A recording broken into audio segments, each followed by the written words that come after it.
My name is JMike. I'm from Dallas, Texas. I play football, wide receiver for UCLA. I wear number 1. I'm going into my junior season, and I'm here to tell you about the business side to college football. I started playing football, it was actually funny. I was playing at recess with a lot of my friends, and I was like the best one on the field by far. One of the kids, his dad was a head coach. He told him he forced me to try out. My dad just took me to a practice. I had a good practice, and then he told me I was playing. I bawled my eyes out, I was crying. That's how I started playing. Went to college at Cal, and then transferred to UCLA. How has being a college football player at Cal and UCLA shaped your outlook on life? It showed me how far connections go. The people that you meet in college it's crazy. Like, I've talked to a lot of people that are up there just because I play football. So I think that's probably the biggest thing I've seen in life, and one of the biggest things that I'm gonna continue to do, network the best I can in life to live the life that I want to and make as many friends possible. So obviously there's been recent changes in the NCAA regulations, which allows you a lot more freedom. How do you think that has affected financial opportunities? It's definitely changed lives. The money that we're allowed to get now is stuff that a lot of people will never see in their lives. So I feel like it's just a blessing to finally get benefits for all the hard work that we put in, and the people that put in work before us fighting for this to give us the opportunity to make money off of our own name. So I think that's very life-changing, and I'm grateful that it happened. And I think that is something that's been needing to happen throughout all of college sports. So I'm just glad I'm part of the people that get to see the benefits of it. Do you think you could give us some examples of how you or fellow student athletes could profit off of your name and likeness, but for people who might not really know what that means? One example that I think was probably really cool is a guy at Alabama. He changed his name to Kool-Aid, and then he got sponsored by Kool-Aid. So I think that's one of the examples that's you can make money off of literally your name and stuff like that, and just connect with companies that want to come out and meet you and see who you are as a person. Because everyone sees you on the football field, but NIL is a chance to connect on a more personal level and kind of get who you really are out there to the world. There's another one, his name was Dakotas Crawford. He got sponsored by a AC company or something. So I think that was pretty cool too. It's a blessing to be able to be in the position I am right now, to have companies that want to work with me and have guys in my circle like Teo.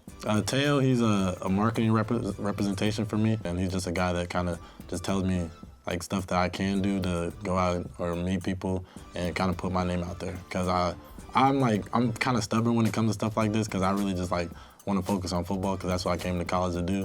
But I think it is a great opportunity to be able to go out and meet new people, network, and find new ways to get people to know who you are. If I could be in some commercials, that would be tough, because I be seeing the personalities that they put. It's really good players, but they seem kind of boring on camera. So it's come on, bro, you could give a little bit more. Because I know these people aren't this boring in real life. They just probably get camera shy a little bit. So I don't know, it'd be fun to be in a commercial, do a little bit of acting, maybe a soda commercial or Gatorade or something.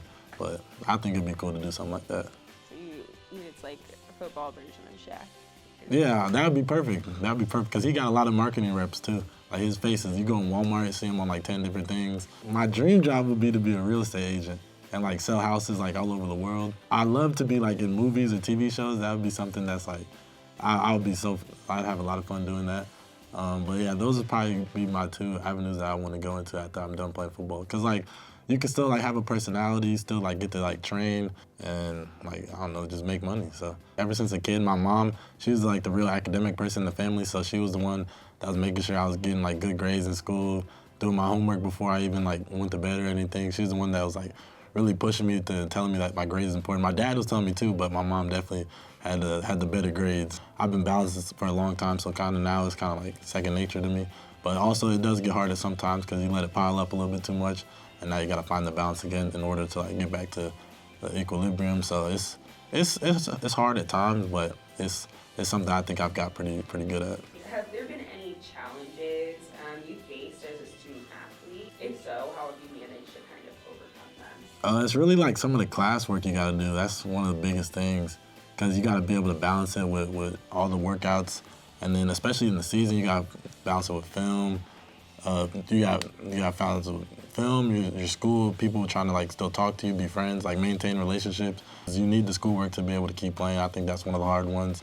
and maintaining positive relationships with a whole bunch of people can get hard at times because like you can't string yourself out to too many people and still expect to like perform at a high level. So you gotta like learn how to prioritize things and stick to them. Like I'm not getting no girlfriend because it's just too much to balance with all that right now. So it's just not in the cards for me.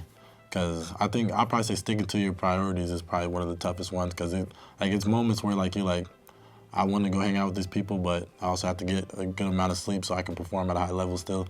So I try my best to always put football first. What would be your advice to incoming student athletes? From a financial standpoint, I'd say save your money. Because a lot of people, like, they post on Instagram and stuff, going out buying all the designer and stuff. But, like, realistically, they're just blowing money away. So I'd say, like, make sure you save your money, buy stuff that you know you're going to wear a lot or use a lot.